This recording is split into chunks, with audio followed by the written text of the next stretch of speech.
you know, You got the Marcy message. does have technological problems. Yeah. Got the message that Alan's coming on Google.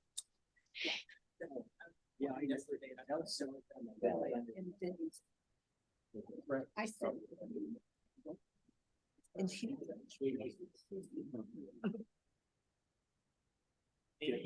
And my assumption is that David Neville is going to come on Zoom as well. Is that your understanding? Yeah, I told him that probably he didn't need to be there till like a little after 9:15. Okay. You got the communications plan, and that may take a little while. Yeah. Okay. Thanks.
Just a bunch of spring chickens.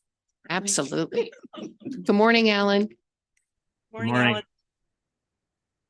Okay, I'm going to call us to order at 8:34 and ask for any public comment.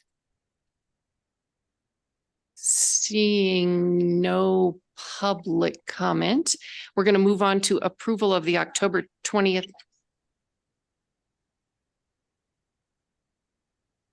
Debbie, is everybody in attendance? Yes. Okay. We had some members at the council meeting. Yes, that's on the agenda. We'll talk about it in just a little bit. Approval of the October 20th, 2023 minutes. Move approval as presented. I'll second. Any comments, questions? All those in favor say aye. Aye. Aye. Opposed? Okay, motion passes. And the financial report. Right, and you have draft financials. They just haven't been reviewed by Tom Sister, but they should be accurate. So it shows at the end of September, 860,000 in the bank. At the end of October, because I did send the bank statement to Halting, we're about at 820. And you can see on page 3, you can see the year-to-date revenues, which I think maybe changed a little. There's a little bit of property tax revenue that keeps coming in, but that should be almost done. And the expenditures. Okay, Be happy to answer questions. any questions for Anne? Motion to accept the financial report for September? Alan Delwich moves. Second. Second by Farley. All those in favor, say aye. Aye. Aye. Opposed? Okay, let's move on to old business and the communication plan RFP. Jim, you want to tee this one up for us? Oh, yeah. Okay. Yeah, so I drafted this up and it's fairly comprehensive, I think. And I welcome comments back. I don't know if we're asking for too much here or what you want, if you want to concentrate on something in particular. But I use the standard city format, so that's why there's so many pages here, I think. But I think it's a good format, and we definitely want to get this out. I don't know if we'll use the city's process to get it out. I'll have to figure that one out yet, how we're going to put it on the street. But anyhow, I kind of roughed together a time frame, and of course, it's obviously not accurate. But I just put that together just to fill in the blanks on the schedule page. We can talk about that, and let's just go through the whole thing first, and then maybe we can talk about the schedule of when we want everything back so we can make a decision. So anyway, so I'm going to the background and history page. And right away I see I don't have page numbers, so that's something I need to add. Make a note. And feel free to jump in here. I just put in a little bit of background about the URA, some documents that we tend to refer to, like the comprehensive plan and those type of things. Of course, our urban renewal plan and our land use plan. So here, the next page is the project description. And basically I put in a request for, the following services. We need them to identify who our audience is, define the key message that we really want to get out there and communicate, select the appropriate channels, media outlets, and mediums to use, and determine the content types to be used and the timing, and of course, develop a scope of work and budget for ongoing communication services. Does anybody think I missed something there, or we need to add that, or that's too much? Comments for Jim?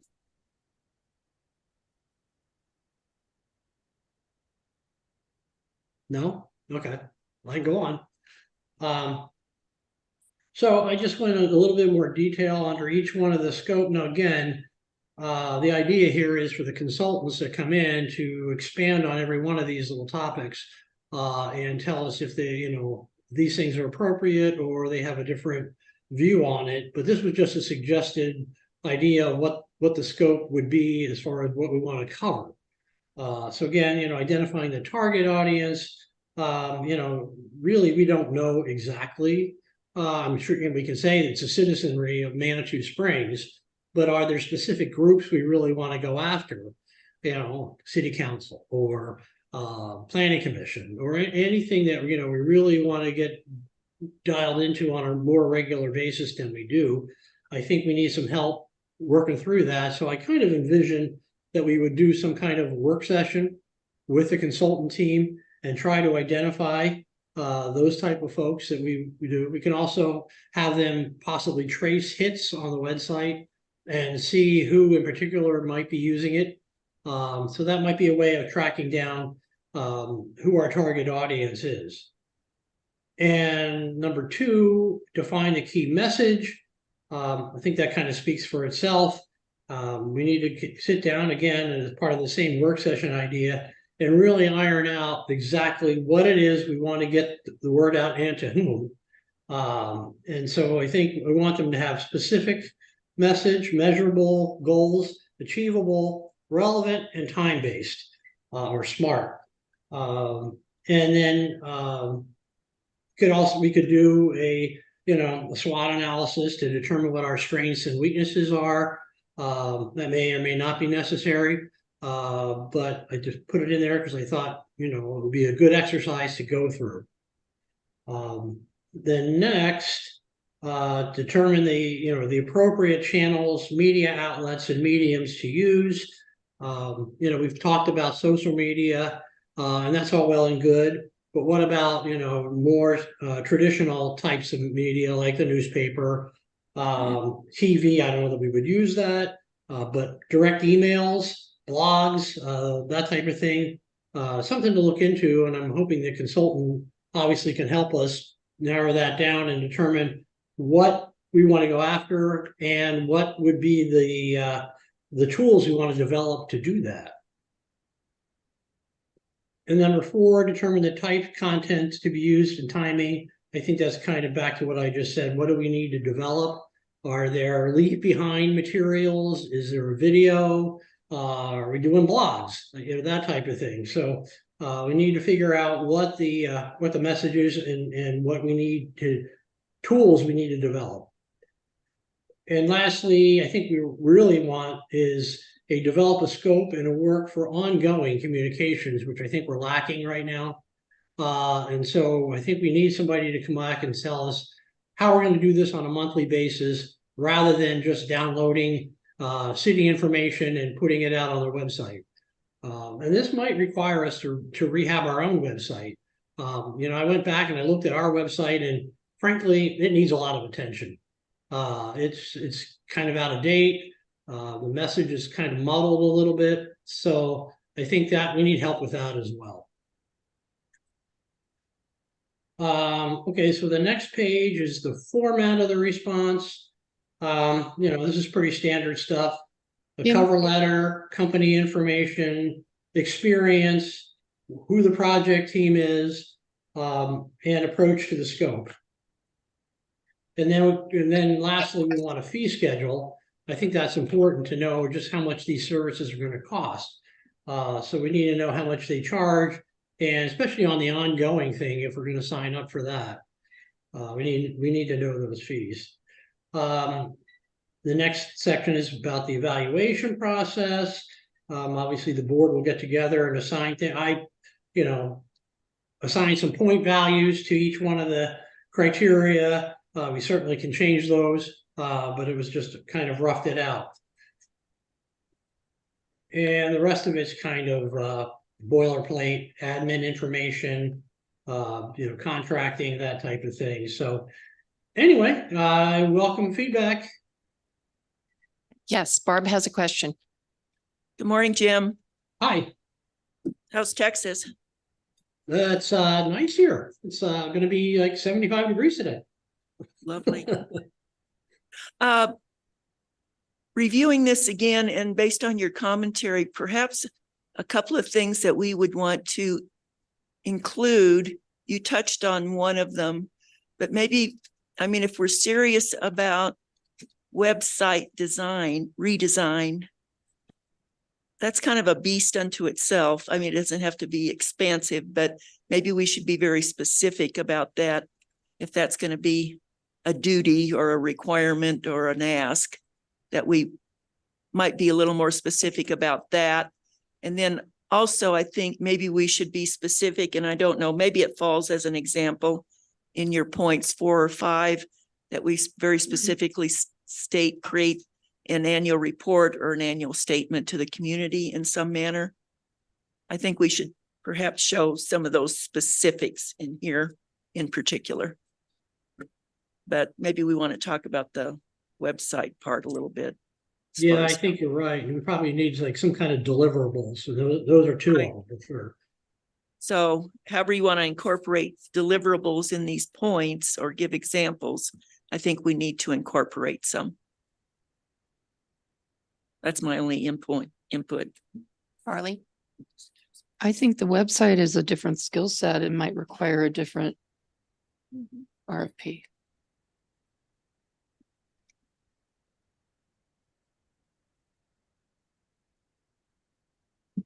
Some folks have both skill sets, but they're expensive folks. That's been my experience with this kind of. Yeah, I agree. I think if we did it separately, we might get a little cost savings. I think if we're looking at a firm that's housing somebody that's going to update our website, it's going to be considerably more expensive. They might sub it out. They might. It's just whether we want to work with one or two. requests. How much do we want to coordinate ourselves or coordinate the process? Mhm. How long does maybe a dumb question from me, but how long does a website, how long can you keep one without updating it? Not very long. Things, you really do have to be addressing it pretty frequently. I mean, I update mine probably once every 6 weeks and it's always behind. I mean, it's always got content behind that I need to be, I'm already behind 6 weeks in, is what I'm trying to say. I don't know if ours is like that necessarily. I was gonna say, would ours be that way because I would your think maybe- business is constantly changing and Probably 3 to 6 months for our website. Yeah, ours probably doesn't require, I mean, I have a district that I run and we update ours weekly, basically. I mean, you're always posting minutes and agendas and all kinds of things, but ours, I would think. And we could post agendas and things, but they're posted on the cities. I think as long as we have active links that work, Yeah. that say all of our materials are posted at the city. Prepared to post these. Exactly. And some updated photos would be nice too. Yeah. I don't think we've updated anything since what? We built it. Long time. So are we adding some website work or carving it out? Potentially, yeah, that's part of the issue. So one of Jim's first questions to us though was about audience, like who are we intending to target now? And certainly an annual report to the community has been something on our list consistently for the last several years. It doesn't seem like that's falling off. But are there other audiences or do we already know exactly who we want to be speaking to and we don't need help with that part? I don't know. Well, I would typically think if we're representing any vibrancy in our community and we want people to come in to build in particular or develop, it needs to have some reach to that kind of scope of community, not just, oh, here's some nice information.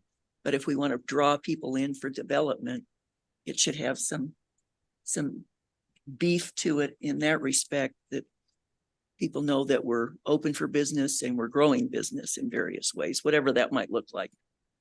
Would be, to me, a target audience that we haven't really focused on. Yeah. In particular. Not with print materials or outreach in that way. Most of it has been more conversational, relational work, right? Right. Talking to developers that we already know or talking in the kind of regional development community about what's possible to do. But it's nice to have something out there that people in the business world can go to and look at and say, oh yeah, they've got some opportunities that I might have, or our company might have interest in. Right. We kind of put some things like that out. Alan, yes.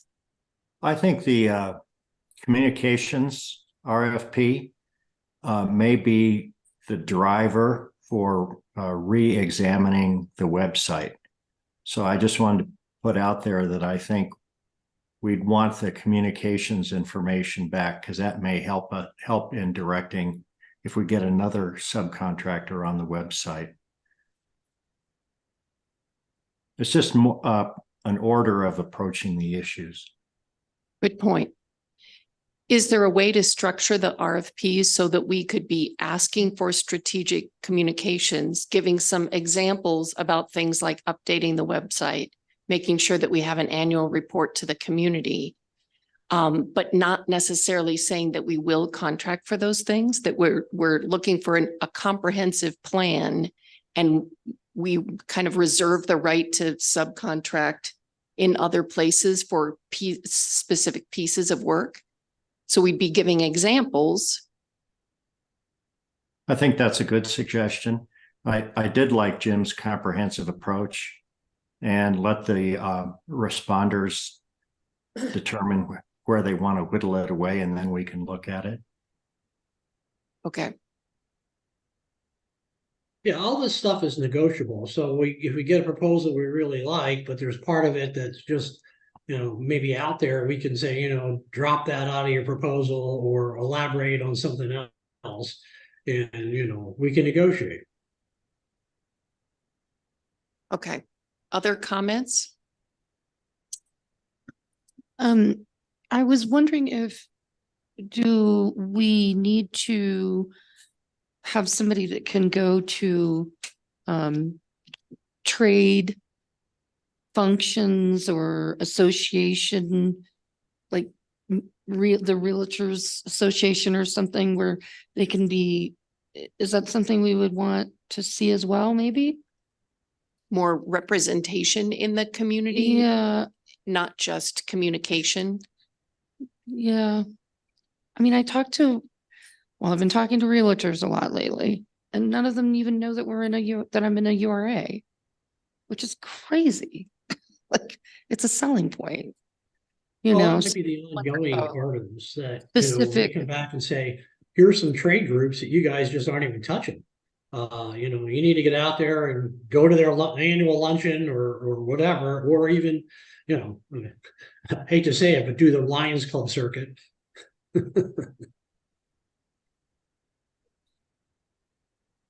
Years ago, the URA, we belonged to the URA Association, and I still get a mailing from them. They still meet once a month, or maybe once every other month, but we did go to their meetings. I remember being down in Pueblo a couple of times. And they brought in people who talked about areas of interest for the URA. So we used to be alive and well in that area, but it was quite a while ago. Well, Marcy, was that a dues or fee-based arrangement? It Yeah, probably downtown. was. It probably was. Downtown Colorado. yeah, Downtown downtown Colorado, You Inc. could phone in. I mean, they also, I mean, they always leave in a number that you can, join the meeting now. Years ago, you had to go. So we didn't have that capability.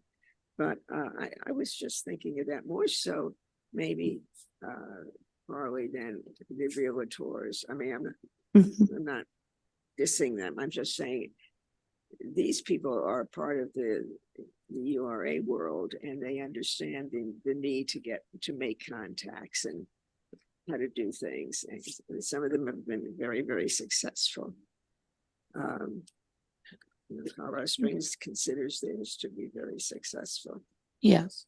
I'm not like pushing for it. It was just an idea. I think it's a good idea to get some. You just said nobody Mhm. knows where we exist. Well, one of the problems is we don't communicate with the one here in Colorado Springs. Right. I am still active, just so you know, with DCI. I go to all of their conferences. And I always go to the URA luncheons. I always go to all of the URA meetings and meet and greets that they do in DCI. And I believe we are still members of DCI. Isn't that correct, Jim? Or did we drop Yeah, it? we are. Yeah, we're members, and I assumed, and maybe I was erroneous with this, but I assumed that the board was getting the emails from DCI, because occasionally gets things on a monthly basis about different activities that are going on with them. 99% of it's in Denver. Or maybe sometimes it's on the Western Slope. Lately they seem to have been focusing on really small rural communities to focus on, and a lot of that stuff just doesn't apply. Well, I'll just continue to go. So in their proposal, Jim, is there a term for this contract? I'm Length of sorry, this, Mark.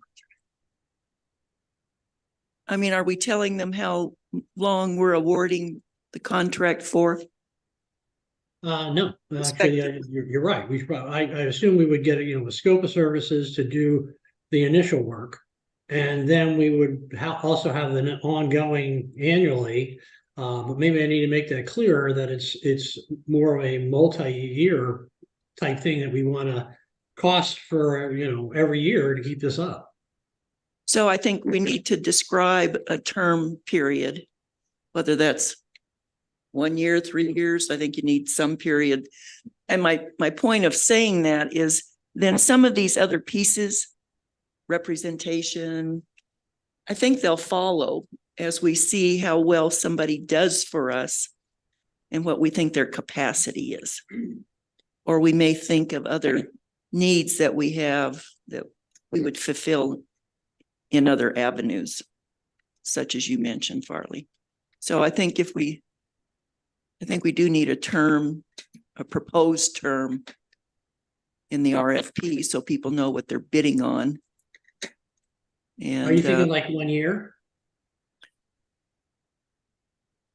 I think it needs to be a little longer just for anybody to get going. I'm thinking 3. Could Yep. we build in a review though, possibly just a review after the first year, just to, Oh, yeah. like, are we all good? Everything's Well, there good? should be language on Right. termination of contract anyway. Just our review current as well. situation that was never built in and Yeah. it just went on and on. An annual review.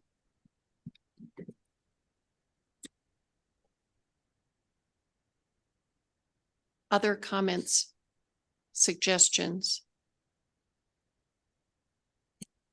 Or do we have any notion of a budget? A lot of times with city RFPs, we've had a target budget, so, people don't get totally out of whack from our expectations.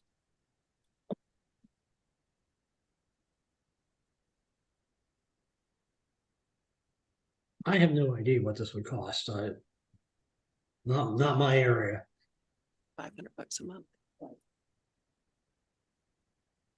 And plus piecework, right? Plus annual report, plus any other communication. Yeah, John. Well, this is not in my wheelhouse, but my initial thought is that we seem to be asking for maybe more than we can afford.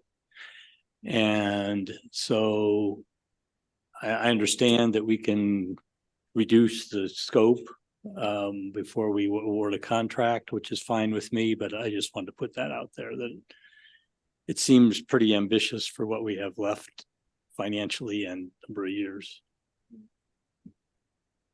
That's my biggest concern is that at the moment, our work is driven by the desire of private property owners to sell or redevelop. And that interest, as we know, waxes and wanes. So we're at the whims of a city council that is not passing through the sales tax revenue any longer. And I don't see that situation changing in the near future unless we have an IGA with terms that are favorable to us.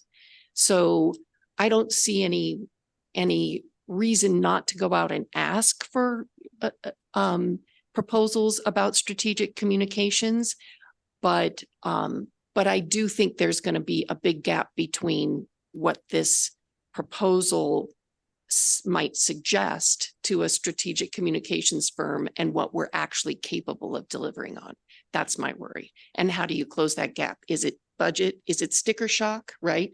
Oh my goodness, there's no way we can afford this. Or is it the audiences we want to reach are not going to be interested in our message because we don't have any properties to develop along the avenue in the way that a realtor, a developer, and anybody else would be interested at this time. So that's my concern. And so I don't know what you do about that, right? We're just stuck, which unfortunately is where this URA has been for a lot of its history. And it's one of the reasons why people are confused about what it is that we do, I believe. And it's because we're a product of our history and circumstances, and unique little town. Right? Like it's what we've got. And a very limited life left. And Yeah, a I mean, I limited think life there's a left. limited amount we can actually do, and we ought to maybe scale this back to be more realistic in that regard. What is doable? I mean, we could spend, I spent on my district $20,000 to redesign the website. Is it worth that?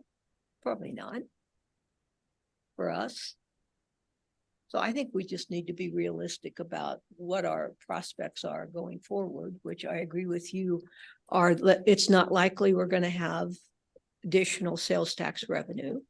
And so we're not going to be attractive to most developers because there's such a short period of time over which TIF revenues would be generated that could be provided to them. So I think we scale back our expectations, maybe. Got to put the shot out and then you come back and we'll have a real world discussion after we see if anybody bids on it. That's one way to That- look at and it that's- is and let's then you see. start scoping it down. Let's see what kind of interest we have. This is kind of like seeding the property initially, and then we see what the return is. Right. I mean, there may not be interested parties. So then we kind of restructure from there. So if that's the case, then one of my concerns is that no one will bid because we're doing a request for proposal, which means you have to put a lot of time and effort into getting it right. Is what we're really asking for a request for qualifications so that we can be having a conversation with firms about what they're capable of, or with individuals to see what they're capable of doing? Or is it not that? No, Or are we? I think it's an RFP. Okay. And I mean, that's how it's an iterative process.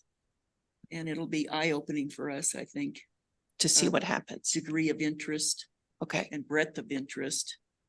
And, And price. anybody in this business sees these all the time.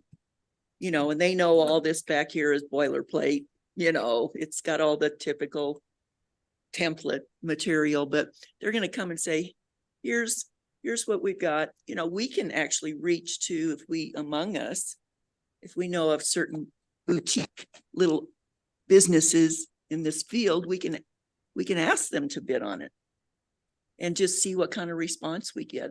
I mean, you're not going to get the multi-million-dollar PR agency, but we want a little boutique operation that can take on one more thing. Yeah.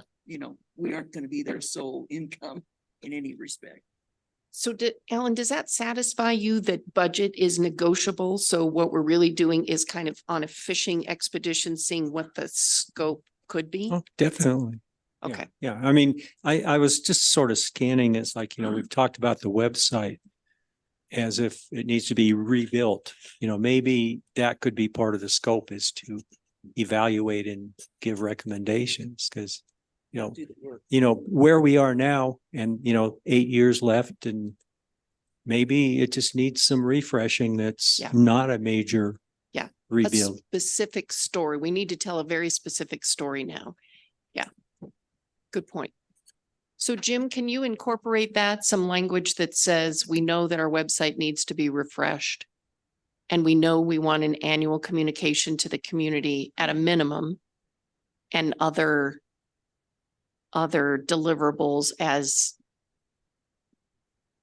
recommended in their, either in their plan or in their process to discuss with Yeah, us. and I think we can put in, we want specific costs to do that. So we can say, well, website, we can't really afford, or we got to do that. So that'll help us make priorities. Okay, good. Farley, you had a comment? No, I mean, I do. Okay. Other comments? I guess and you can all better educate me in these few years I've been here, but I guess one of my questions is on services. Where do we end and the city takes over? I mean, how do we fit in the sphere of our city where there's some supplemental or support services that the city as a whole should be rendering to include us. You It's a know, good point.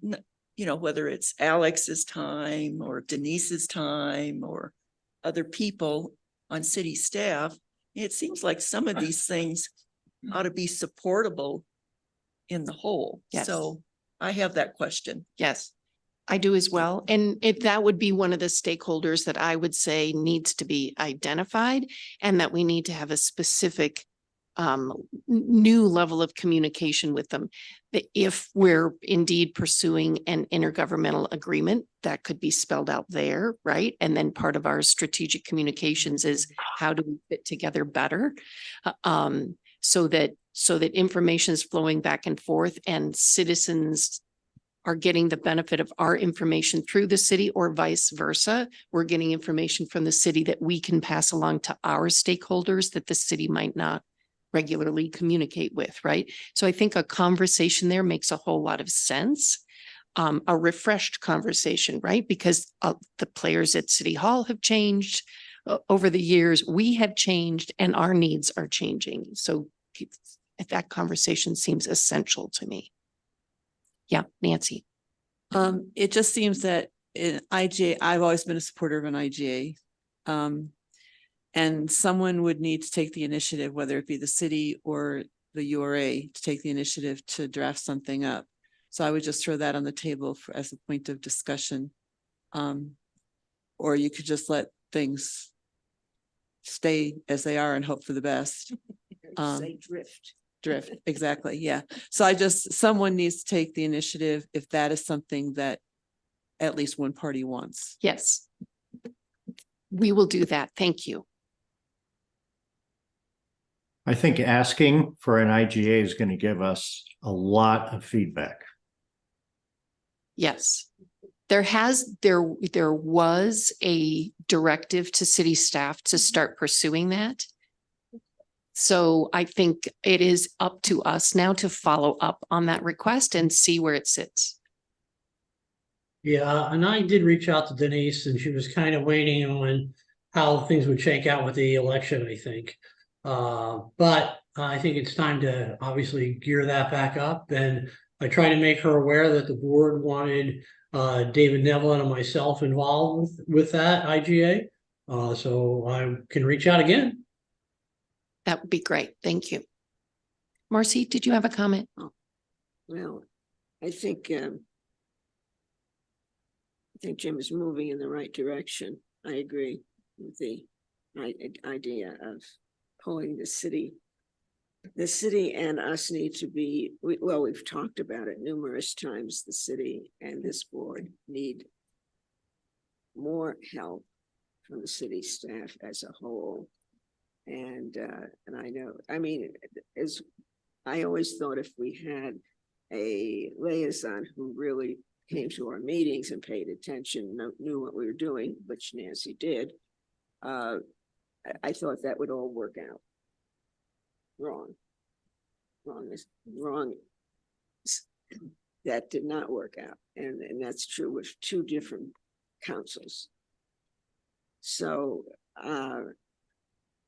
I'm concerned about whether it just depends on the council doesn't get it, in my opinion. I'm sorry to say that they don't get it. The need to have this collaboration. They don't get it. And I'm not sure they will, from my observation. But I think it's worth an effort. And I think if we go ahead and assume that they will come on board, it may be the wrong assumption. Yes, I agree. I get the impression they would like us to go away. Yeah, I guess I'm a continual optimist, but I have communicated with a few people and I don't think the notion of future use of the tax and, the existing amount is off the table. I think the sense I get is that some members of council just want to have a stronger input in the Yes. expenditure. But I've, I think if the right project came along, there would be support for that. Yes, and that's part of my chicken and egg issue with the whole, with where we sit today, which is that we can't go out and represent to developers that we could make that possible because we don't have control of the funds at all. So it makes it that's why URAs exist in the first place. So the idea of council wanting to retain control of the funds is important to them at the moment, but it also makes it nearly impossible for us to do the work that we're designed to do. And until they understand that and trust us to be good stewards of those resources, which they clearly do not believe we are at this particular point, we're at an impasse, and that is difficult. It is still my hope. This is where I'm hopeful. So I agree with you. I remain optimistic that a well-negotiated IGA could get us there, but it will be a difficult path, right? We'll have to walk in a very narrow and focused way together. And that's always hard to do. But I'm hopeful that we could do that. So that's where I'm at. And I think this issue of strategic communication is like front and center. How are we representing? Because one of the biggest disappointments to me is the statements that are being made publicly that there not only is no activity along the avenue, but won't be any activity along the avenue for the foreseeable future in terms of economic development. And when those things are said publicly, that is what the real estate and development community pays attention to. And that's the word on the street right now, which is why I think strategic communication is so very, very important. And we need to change that perception. I know that perception is not true. Farley knows that perception is not true. We are lonely voices because we're not elected leaders and we're not representatives of the city at large. We're just people who kind of understand what's going on because we have our ears to the ground. So we're in a difficult spot. Having somebody help us out of that difficult spot, communication wise, would be such a benefit. And honestly, we don't have that right now. So I'm all for going forward with this. But budget's an issue, right? And scope is an issue. What can we really accomplish? Well, we kind of jumped to the IGA from the communications plan, but what it tells me is perhaps that our number one target audience is city council. And maybe the communication is through the discussion of the elements of the IGA. And to me, if we, the URA board and the city council were in lockstep, we wouldn't have a separate budget item for Christmas lighting. We would have figured that out somehow. We would, on projects, we would have had probably better communication on the LaFawn situation, and we would have had better communication when the city decided to buy a portion of the Martin property without consulting us about the easement we need. So those kind of things, I mean, if we were in lockstep, those things just would have automatically happened, and they're not happening now. So to me, that is not only a focus of the communication plan, but also of the IGA. That's a good point. When did the Martin situation occur? They split the property in two and sold off the piece down by the creek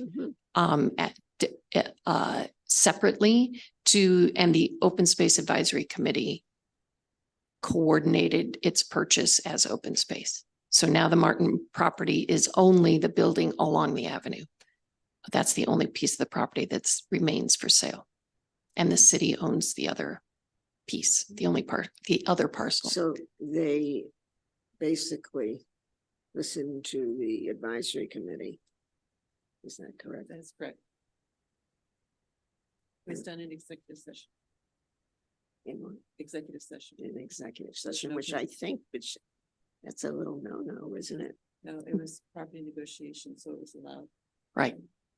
And that's part of the other difficulty with our situation, right? So much of the work that either party, either the city or the URA has to do, because it does deal with negotiation, is done in executive session. So it's also important to coordinate how that occurs so that we do it properly, but we also do it in a way that informs the other party about what's happening so that all the issues remain on the table. A delicate dance all the way around. So other things that we want to give as direction to Jim to refine this RFP. Is it acceptable to all of us that this run through the city? As Jim is suggesting, that's the template that we're using. So the city would put the RFP out and receive the responses, or Jim, would you just coordinate that you would receive responses? I can reach out to Denise and see if it's something they can do for us. I kind of think, they're much better at this than we are trying to reach out individually to different communication firms. But anyhow, I'll see where that goes. Okay. So that would be our direction to Jim. We're making some modifications to this RFP and directing him to coordinate putting it out to bid. Is that correct? Do we need a motion to that effect, or can we just give him that direction? I think you need a motion. Okay, Just a motion to direction that we have discussed this morning.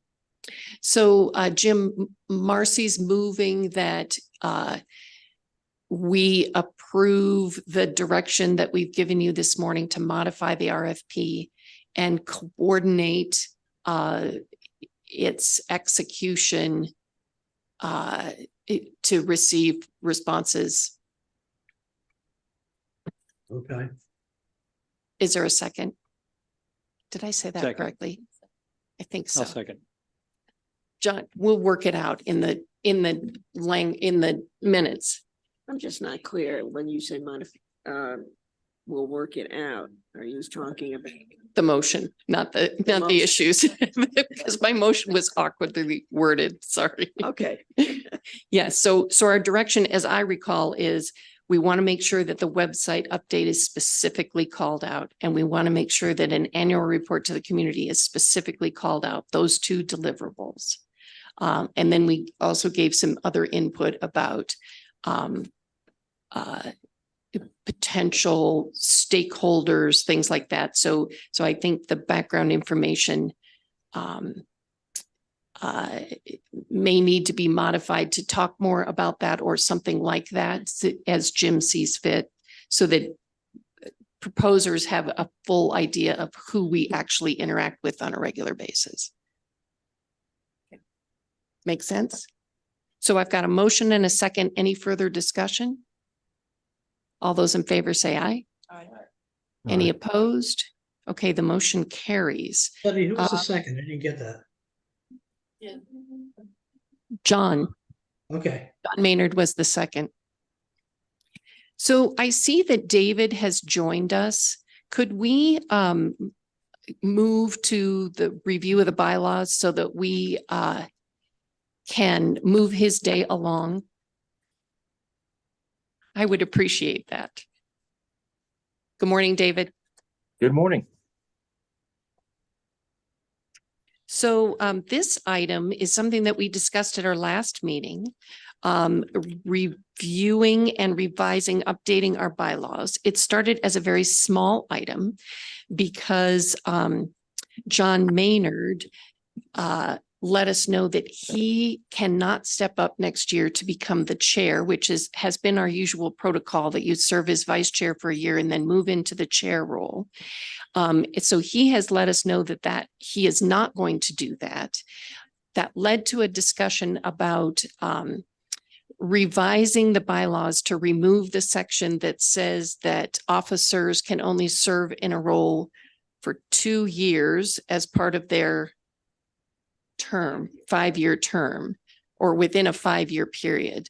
That's where we started.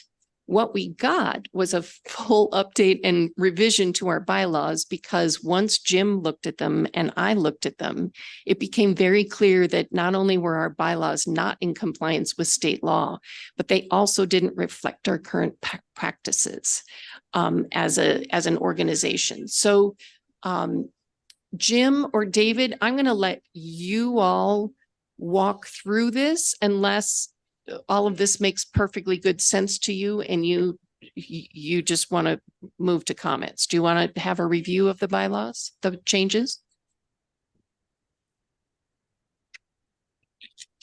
Jim, I guess I would allow you to start. Yeah, and that's fine. I didn't know how much detail. I think everybody, hopefully everybody got the blue Yeah, line I'm sorry, / Jim, red can you line pause comments. for a second? Jim, can you pause for a second? There's something happening out in the hallway and none of us can hear a thing. So we're going to go and make that stop. And then we're going to ask you to start again.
Jim, we're going to work.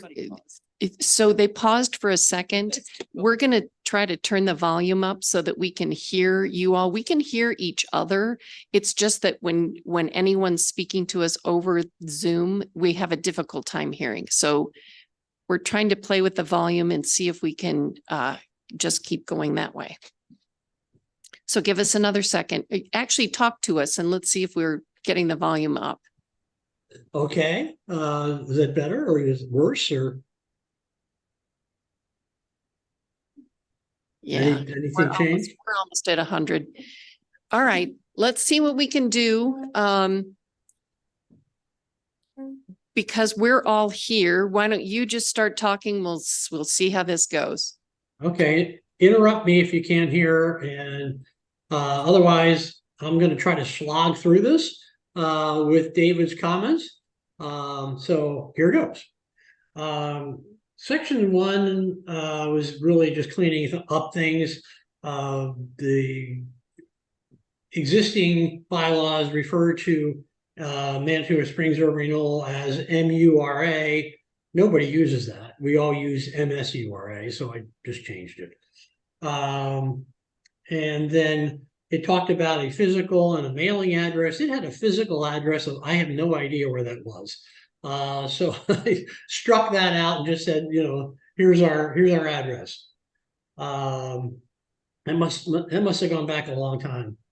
We didn't have a purpose written for bylaws, and typically you would have some kind of purpose as to what they're for. So I crafted that and basically just to, you know, enact and follow state law regarding urban renewal plans. Then did not have we had a pretty lengthy description of what officers do, but nothing really on the board commissioners. So I tried to elaborate about how the board membership works and how many members, and how long their terms are for, and that you can be reappointed for 5 years. None of this was in here before. And then what do we do about vacancies? Obviously, the mayor can reappoint somebody for the unexpired term. So that was kind of an addition there. Let's see, the next section, officers. Is pretty much the same, with the exception of under the recording secretary. And this is always a section that's somewhat confusing. Because recording secretary's duties basically mirror pretty much what I do. So the statute allows for the authority to hire an executive director to basically function as a recording secretary. So I added that at the bottom line there. And hopefully that kind of clears that up. Treasurer's the same. Additional personnel, the attorney, terms of the officers. This was kind of confusing. This was the whole thing about, well, Debbie was talking about in the very beginning about no officer can serve more than 2 terms in the same office. There's really nothing in the statute that says you can't do this. I mean, you could serve as the chair ad infinitum. Am I correct, David? Correct. Yeah. So in fact, I know back in the day when I was still at Colorado Springs Urban Renewal, I think Susan Wood Ellis was the board chair for like 10 or 15 years. So yeah, it can go on. Not that you really want to do that, Debbie, but I'm just saying there's no limit.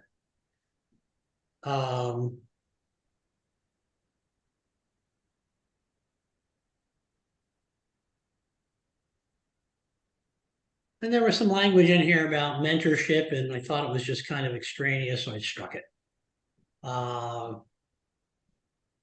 And then it talks about when will the officers be elected, and this made reference, the existing ones made reference to a special annual meeting to be held 15 minutes prior to the board member meeting in January. And I think I cleaned that up to say it's just part of the meeting. Why do you have to have a separate meeting? I don't think it says that in the statute either. Yeah, it actually, I want to make some clarification to that part, because that actually is what other incorporated entities have to do in Colorado, but not what entities that are authorized by the state to exist have to do. So it's sort of like holdover language from just a general corporate bylaw. And it never made sense to me, but I see it all the time in other corporations incorporated in Colorado. The special meeting that has to happen at the beginning of your fiscal year. It's very weird language. So I'm glad you got rid of it. I don't, David, do you have any comments on that? Well, I was going to make a comment, and I think Debbie sort of hit the nail on the head. You know, we refer to urban renewal authorities in the state of Colorado as a body corporate and politic, right? Urban renewal authorities are unique in my experience in Colorado as the way they're run. They're not exactly run as a state board. It's not a city board. It's not run like the DDA. It's really a hybrid. And so you have these bylaws that are borrowed from the corporate world and are not required by state statute. They're not. But they are helpful as a way to establish how you're going to have procedures for running your organization. So it is a bit of a hybrid. And so there is some hybrid corporate language in here, which is fine. And there's nothing that says you can't do that. But it was confusing. Why would you have a separate annual meeting? Just do it at whatever annual business you need to do, like electing directors or establishing where you post your notices for public meetings. That's supposed to happen in January. So January is a good time, but it doesn't need to be a separate meeting. Anyway, that's my spiel. Okay. If you to speak to any, if you're through, Jim, I could speak to a couple of provisions in particular, Okay, go ahead. but I don't want to interrupt you if you're still going. Well, I mean, I was just gonna keep on going through this. Yeah, but, yeah, go ahead. If you've got comments about each, individual section, yeah, go ahead. No, you finish, and then I'll just make a couple of comments on. There are a couple of provisions I would highlight. So you continue. Oh, okay. Okay, so I added a section 13, resignation of members. That wasn't spelled out, and how it has to be done. It needs to be in writing, given to the chair. The mayor needs to be notified so that we can refill a position. I added a 14 here, and I haven't seen any real reason so far to ever have to implement this, but it talks about, if a board member is absent for more than 2 meetings, that they're not notifying the board chair, or not, basically letting us know why they're absent. They basically could be terminated for that. It's up to you. It's not critical, but it might come up at some point someday.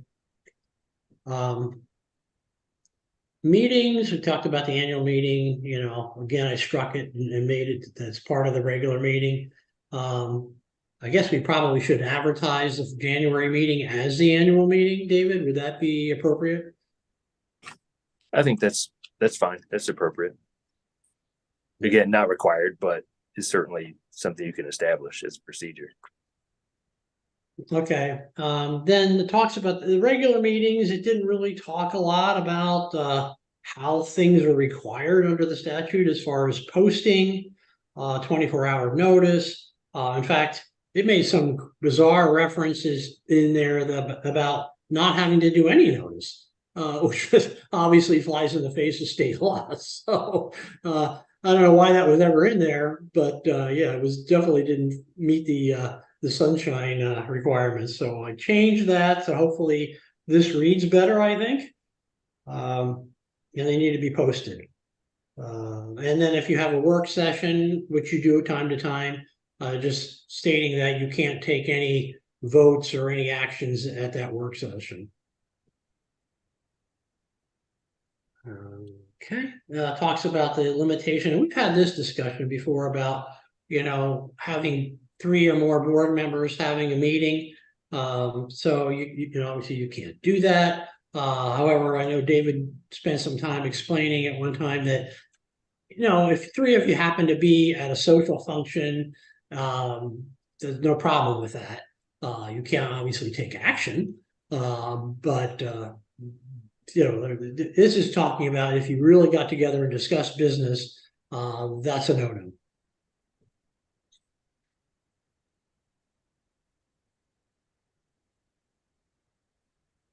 Okay. Talk a little bit more about posting for special meetings, but we just want those to comply with state law too. So those will have to be, notice, 24 hours posting and all that. You can't just have a special meeting. What constitutes a quorum? And this is an interesting one here, and you need to really discuss this. A quorum, a lot of times, just refers to the folks that are actually in physical attendance at a meeting. But I'm not sure that, like right now, Alan's remote. Is that part of the quorum? I guess that's kind of the board needs to decide that. So any feedback on that one? I'll jump in on this one before we open it for feedback. When I reviewed this, and I gave you a quick comment, Jim, on my review as to, I do think we ought to clarify this because this section 4, Article 3, section 4 says in in person shall count toward a quorum. But then section 5 talks about teleconferencing. Commissioners may participate through the use of conference, telephone, or other communications. So this really came up during COVID when everyone shifted to online meetings.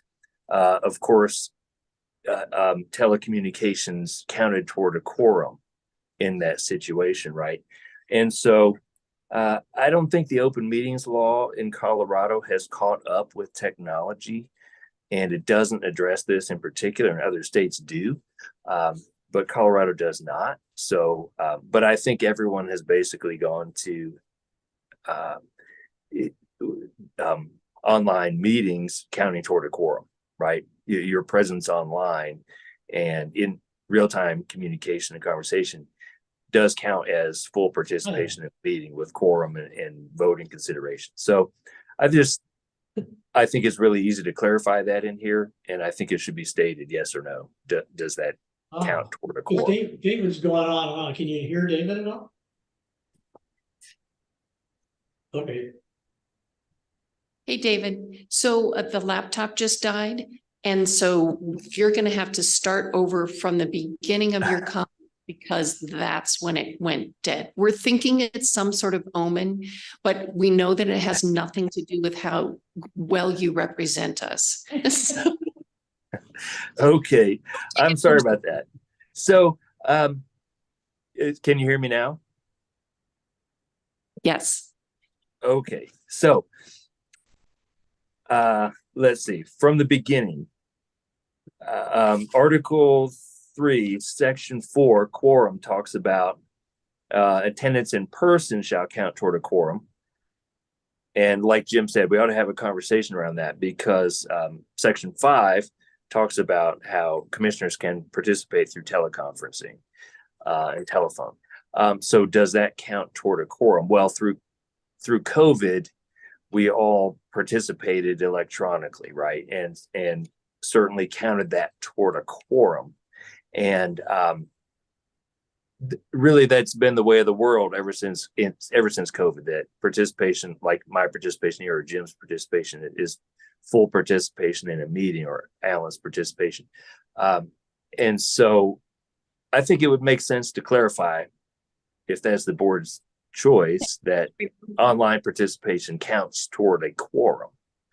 Can we just remove the words in person so that it just reads commissioners holding and attending to the quorum?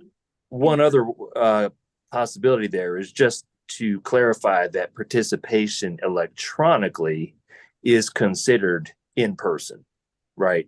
Is considered full participation. Either way works. But I just think it makes sense to clarify. Are we just counting the people in the room anymore? I think the world has certainly moved past that by necessity through COVID. And one of the things you may not have heard in my earlier spiel was that I don't think the open meetings law in Colorado has caught up with technology. It just doesn't address this specifically, but all public bodies now have remote and hybrid participation that counts towards a quorum. So one day the open meetings law will catch up and maybe address this specifically.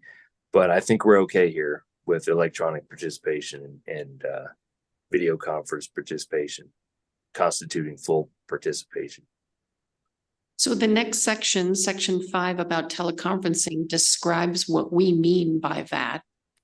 If there's some different words we should be using, we should modify that section. Otherwise, it may be amending it, Section 4, to say attending in person or electronically or via teleconferencing shall constitute a quorum. Right. And of course, Section 5 was written originally before video conferencing, before Zoom was ever a thing, right? These bylaws go back to 2006. So video conferencing was hardly even possible back then, but now it's everywhere. So you might include video. But I think really the expectation is real-time communication, whether by telephone or by video, by Zoom, or in person. Okay. Nancy had a comment? Just, we had the same discussion on city council, and one thing that we did exclude was executive sessions via or video conferencing. Because during COVID, we could see other people in their homes walking behind them during our executive sessions. So that's just a consideration that you might want to look at. Yeah, I think that's a separate question, but that's a very valid point. Because you could have an executive session, but then require those who are participating remotely to state that they're the only ones in the room, right? The only ones who could hear the conversation. But that is a very thorny issue. Is that something that we'd like to address in our bylaws? You might have that in a separate section that talks about executive sessions. Are there executive sessions addressed in here? I mean, it's a pretty simple provision to add, but Yeah. I'll put in some language to that effect, what you just said, maybe they have to state on the video that there's no one else in the room listening. yeah.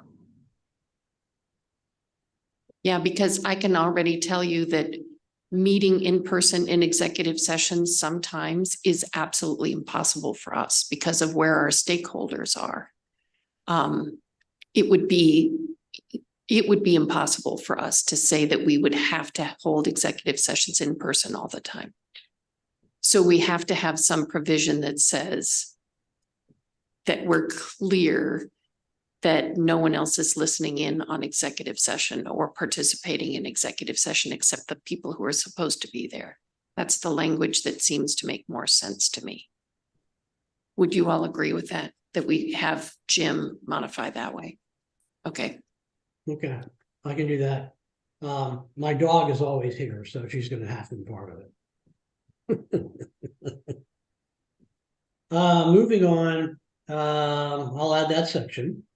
Most of this page is unchanged.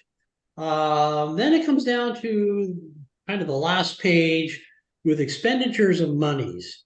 And this is really kind of vague and complicated and overly so. By practice, well, this basically requires the chair to sign off on all bills and contracts and all that. And I think probably having the chair sign off on all contracts is still a good thing. But when it comes down to paying the invoices, frankly, the way you've been doing it so far is I review the invoices and say they look appropriate, and then I pass that on to Ann and she pays the bill. So I kind of wanted to change this to allow the treasurer to basically pay the bills.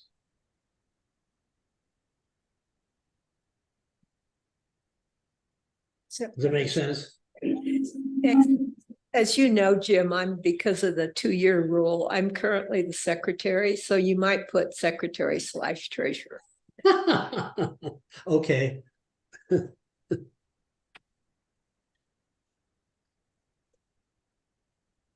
It's interesting that there is no 2-year limitation in the statute. The statute does, however, say if there's an executive director, the executive director will be the secretary, just so you know. That's right. But it does say that. Say what? If the executive director serves as the recording secretary, if we have an executive director, which is pretty standard in Colorado corporate law too. Right. Well, and that brings up a question, and we talked about this before. Is it necessary for there to be a officer that's a secretary? Yes, that is required in Colorado corporate law. There are really only 2 positions that are required, a chair or a president of the board and a secretary, because minutes of the meetings of the proceedings are the only thing required by Colorado law for a corporation. So it is you don't even have to have a treasurer under Colorado corporate law, but you do have to have a secretary. See how, this is what I know. This is my incredible knowledge about Colorado corporate bylaws. You're getting everything I've got right now. So yes, we have to have one. But it doesn't have to be Ann, it can be Jim. Right.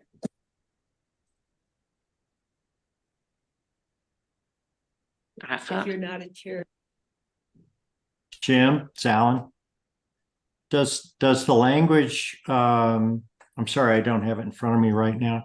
Does the language say that upon review and approval of the executive director, the secretary treasurer may pay the invoice? So that it's a two-step process in writing? No. It The way shouldn't it's it? written right now, it's basically, the treasurer, well, I'll add secretary, but, makes the payment. So if you want me to add that in there, I certainly could. You know, Jim, one thing I guess I would observe regarding this particular section is, again, it was written in 2006, right? And it talks about payments by check, and checks will be signed by two persons, and any checks or drafts over 5,000, right? And no one sends paper checks anymore, or in a limited capacity. I don't know. I guess maybe Ann sends paper checks to pay my bills, but I mean, larger amounts would probably be paid electronically, right? Anymore. And two-person integrity is good, but maybe a general update to this paragraph that reflects that maybe paper checks aren't the norm and what the real process is. Actually, paper checks are the norm. The Are only they? time I've ever Okay. done a wire was with Paragon. Everything is done by paper check, sorry. Okay, well, I stand corrected. We're rocking it old school. Firmly in the 20th century.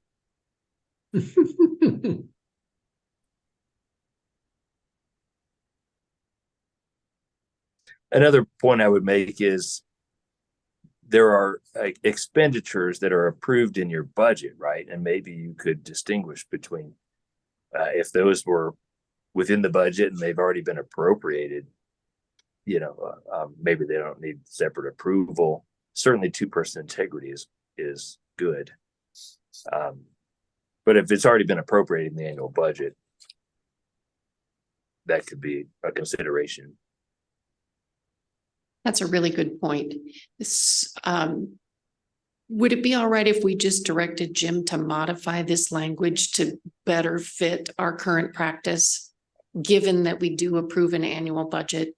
Because at the moment, it does mean that we have to do things like bring the holiday lighting contract back to you to say, okay, now we're going to spend this money.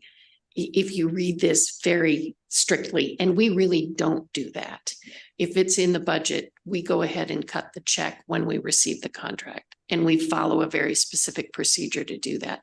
So Jim, if you could just update that language, and that's the case with all of this. We're not approving anything today. We're giving direction about the modifications that are in front of us, and then this will come back for approval at our December meeting. Okay. But All that right. reminds me, and I have a question for David. When the board does decide to vote on these changes, there was some language in here before about having to publish it in a newspaper, or is that required? No. So No, we these can just put bylaws it- are not required. You don't have to have them. So it's really just a policy and procedure document. Okay, so it can just be an agenda item in December. Yes. Okay. The last thing on here was amendments. The existing bylaws require a 2/3 majority vote. I don't see why we have to do that. A simple majority would be fine. But again, that's something up to the board.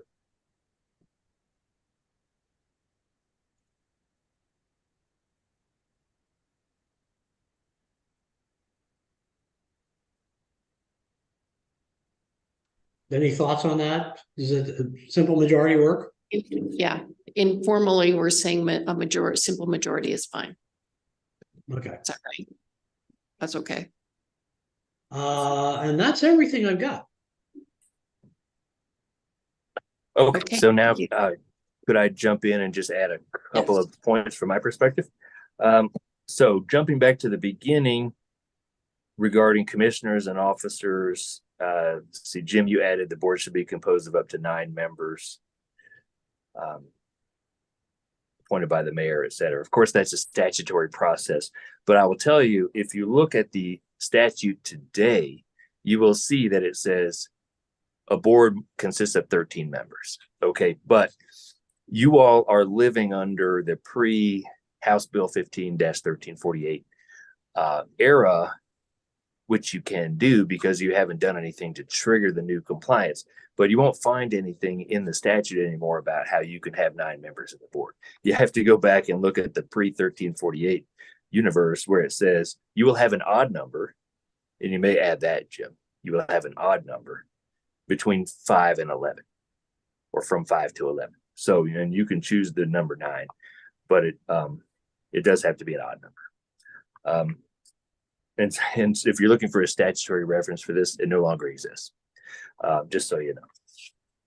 And another point I would make is with regard to conflict of interest. So there's a provision, Article 4, conflict of interest and confidentiality.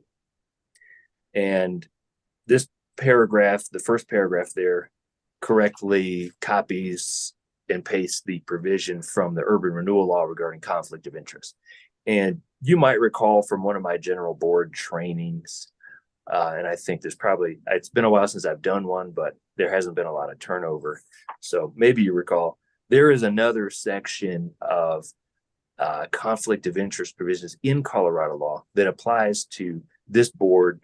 And the Colorado Code of Ethics does not apply broadly to this board because it's a volunteer board that doesn't get any compensation other than expenses, perhaps. So the Colorado Code of Ethics applies very limited, but there is another provision in that Code of Ethics that does address how a member of a board in your position who receives no compensation shall not perform an official act which may have a direct economic benefit on a business or other undertaking in which you have a direct or substantial financial interest. So just to be aware, that there is an additional conflict provision under state law that arises separately from the urban renewal law. And you don't necessarily have to put it in your bylaws, but you do need to be aware of it. And there are voluntary disclosure provisions in both the urban renewal law and under this other state law about how you disclose to the board and that sort of thing. And if you want me to talk further about that at some other time, I can do that. But just wanted you to be aware, but it's not necessarily that you have to put it in here. And I think the last point, no, 2 more points I would make. One, with regard to the attendance and dismissal requirements, that is a common bylaw in a nonprofit board situation, right? And it does come up in these volunteer boards quite a bit because sometimes members regularly have conflicts. And so just be aware, you can put these attendance and dismissal requirements in the bylaws, but you don't actually have any authority to dismiss someone from your board, unlike a nonprofit board where you could do that. There's a statutory process for removing a commissioner from the urban renewal board, and you could refer this to the mayor, and the mayor could find neglect of duty. That's one of the criteria in the statute for removal. But a board member does have a right to be heard in front of city council in any removal proceeding. So there's a statutory process for removal. This is just, I think Jim's identified step 1 here, where if you have a member who is not showing up, you could maybe find neglect of duty and refer that to the mayor's office. But then from there, there's an additional process. I just wanted you to be aware of that. You don't have to put all that in here, of course, but you do need to be aware. And so I guess finally, one general comment, you could put a provision in here that says, to the extent any of these bylaw provisions conflict with state law controls, right? And like Jim identified and Debbie identified going into this, the provision that was in the old bylaws or the existing bylaws about conducting a meeting without notice, obviously you're never going to do that because you're subject to the open meetings law and 24-hour notice requirements. So you might put a general savings provision in here that says any conflict with state law controls. So let's take those issues that David identified one at a time. The first one is the ethics provision. Do we want Jim to modify the bylaws, this version, this draft, to further define the additional provision of state ethics law that we fall under? No. No. Don't need to. Okay, the discussion among us is that we don't need to call out that separate provision, especially if we know that state law prevails and that we have to follow it anyway.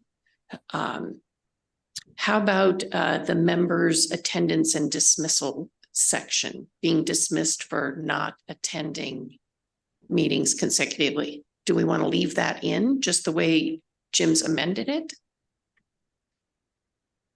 I would take it out. I would take it. The attendance and dismissal requirements. So we're asking, is this right? That section 14 just be removed in the revised bylaws?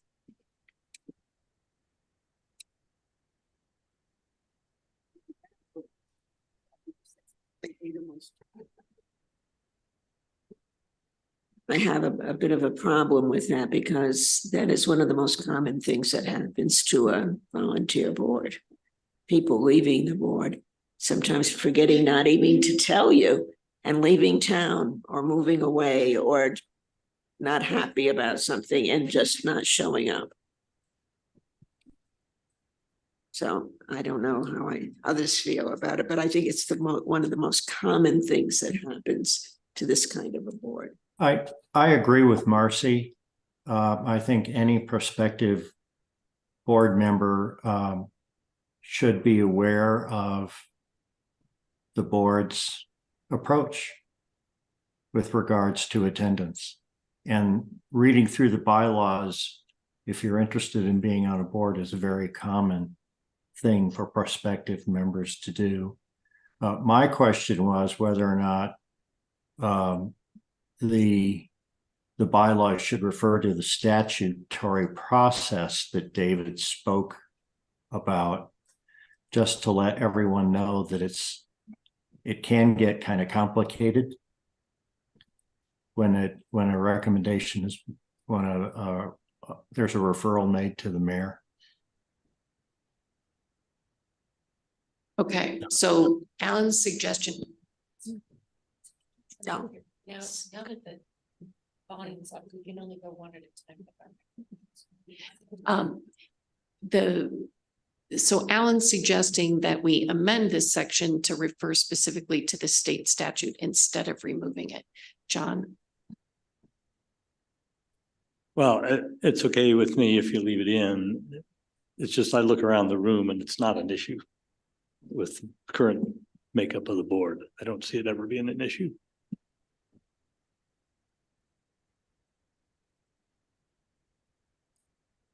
What do you think? What's our direction? What if we increase the number of meetings that, like if you missed 4 meetings with no notice, that make people feel better? No. Okay. I'm comfortable just leaving it as marked up. I think it's fine.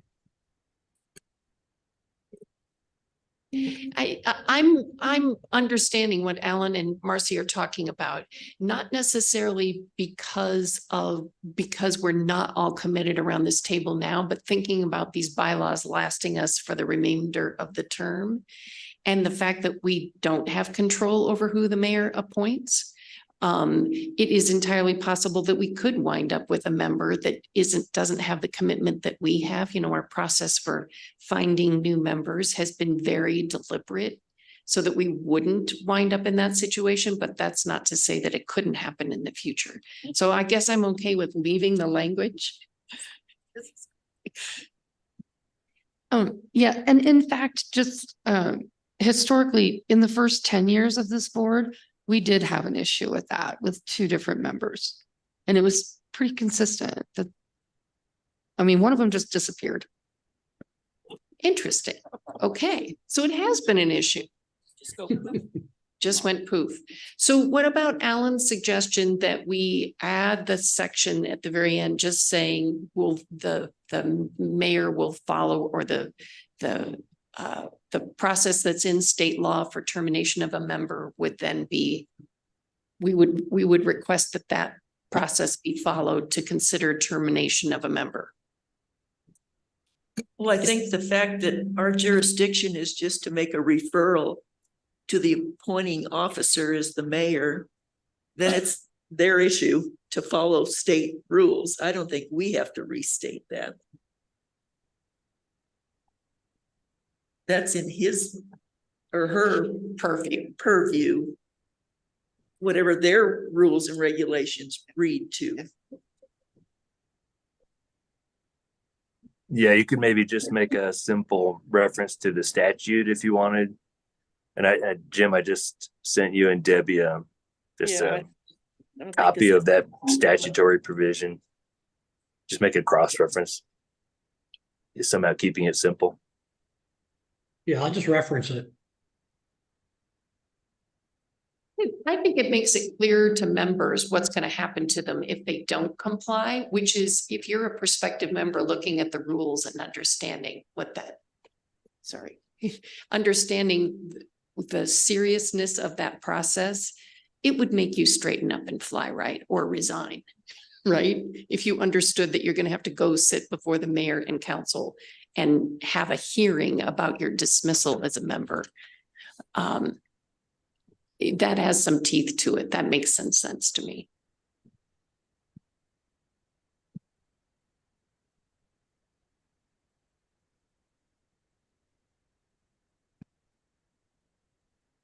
Just suggest that we move along.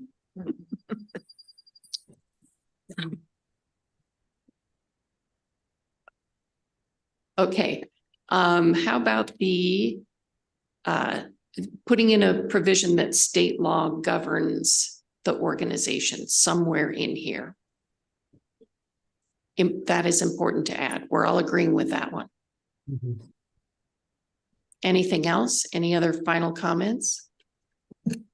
I want to just ask my obtuse question again. Did we rename ourselves as commissioners?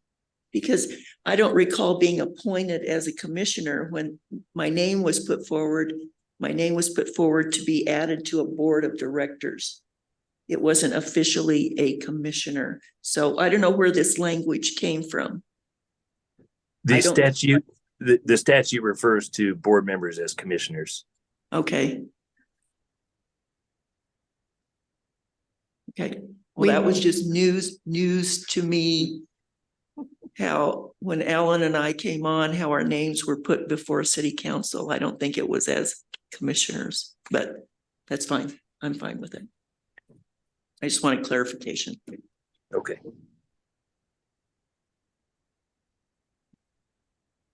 Anything else? Okay, Jim, you have the direction that you need. Yeah, I'll send Thank out you. a new red line copy again. I'll adopt all the ones that we've just agreed to for the most part and just add the ones we just added today. Okay, thank you. And so we'll put it on the agenda for December. Yes? Yes. David, thank you very much for your help today. We appreciate it. You're welcome. Good to see everyone. You as well. Okay, back to our regular agenda. Jim, your executive director report. Yeah, I'll make this short and sweet. A couple things I've been working on. worked with Ann and Debbie to put together the council budget presentation, and I know that's on the agenda, so I won't go into detail on that. Let Debbie talk, or John actually talk more about that. Did the RFP that we just talked about for communications, made the changes to the bylaws. But then also, I have been in communication with another potential buyer for the Martin property, and explained to them exactly how tax increment financing works. They are a pretty good sized developer here in Colorado Springs. So that might be, we might have more teeth with this one. They are aware. Apparently there are some environmental issues with the building that will have to be addressed. I think there's asbestos tile or something like that. But anyhow, so they're putting their costs together and their numbers, and I told them that I would be very happy to work with them to determine what expenses might be qualified for tax increment financing. And I also gave them the caveat that there's no guarantee right now on the sales tax if the project generates any. That more than likely will have to go to city council at some point to ask for that sales tax increment. And I know that's all dependent upon an IGA, but I can't imagine the IGA isn't going to say something to that effect. And made them aware that the property tax is a decision by the board. So they're interested. They were kind of thrilled with that whole idea. They're still trying to decide whether or not the building is going to be a complete scraper, or they may end up thinking about remodeling it. But I think there's going to be some type of hospitality use on the street level. So that's kind of exciting. I did have a phone call. I think the board asked me to follow up and talk to the realtor for the Dillon. They have not received very much interest in that. The ones that they have been looking at it as just running it as a motel. So again, I gave the realtor all the information about tax increment financing, and said, encourage you to find somebody that might want to do a total redevelopment of that site. But it hasn't been going gangbusters according to what he was telling me. And that's about it.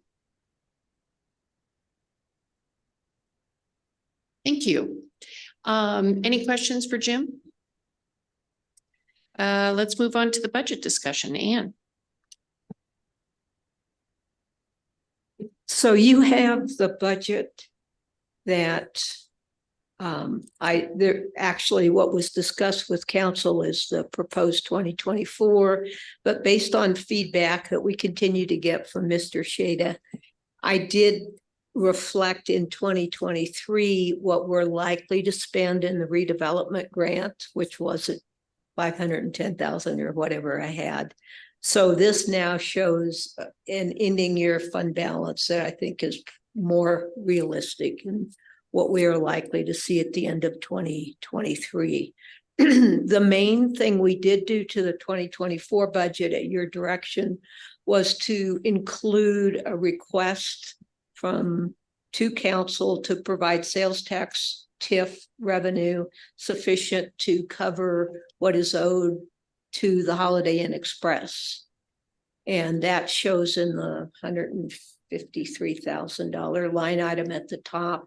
And then in the redevelopment grant, there's a separate line item for reimbursements to Holiday Inn that shows that, plus the estimated property tax, which is because they're now completed construction, has gone up to like $82,000. So those are the main changes from what you had seen previously. And the only discussion was really from Mr. Shada about the fund balance that had been shown. So this is what I would propose we go forward with in December as a budget for approval with you all. I just ran right past the council budget presentation item in our new business agenda. So I'm sorry about that. If there's anything that anyone else wants to say about that budget presentation. Since I wasn't there, I can't comment on it. That informs the conversation that we're having right now about the revised budget. This would be the time to do it.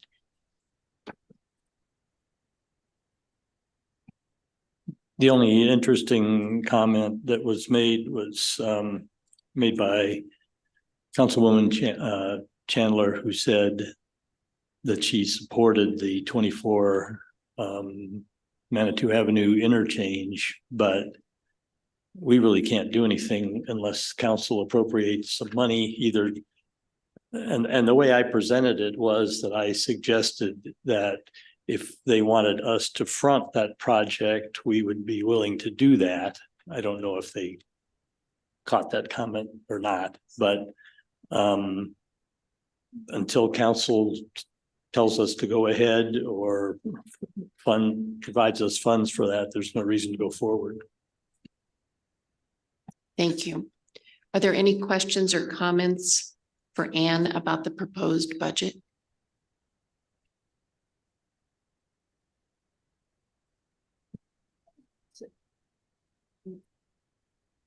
And Jim, you need to get it noticed, right?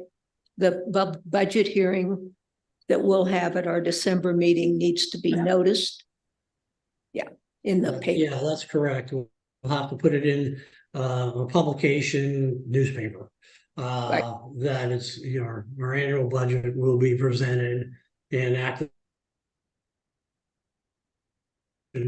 that Ann always prepares. So one's appropriation, one is just the budget. So anyhow, yeah, we'll do that all for December. Okay, so my assumption is we don't need to do anything further. We've read, we've discussed. This is the budget that will be presented at our hearing in December, correct? Okay. Nancy, City Council Liaison Report. Sure, we've only had 2 meetings since the last URA meeting. One was an executive session and one was Tuesday night. So not much to report. And the only other thing I would say is that I'm also the liaison to the Housing Advisory Board, and they are very interested in meeting with the URA. And I've discussed that with Debbie, and I think she and I are going to try to meet with the chair of the Housing Advisory Board just to discuss what possibilities are. That's all I have. Any questions or comments for Nancy? Okay, thank you. Items of other business. Just remind the board that I will miss the next 2 meetings. Yeah. Yeah. The bylaws. I have a hopefully minor medical procedure on the 15th of December, and I'll be in Tasmania in January. We want to understand more about the Tasmania trip, but yes, we know that you'll be gone for a couple of months. You could always Zoom. That is allowed under our bylaws for you to zoom in. City council.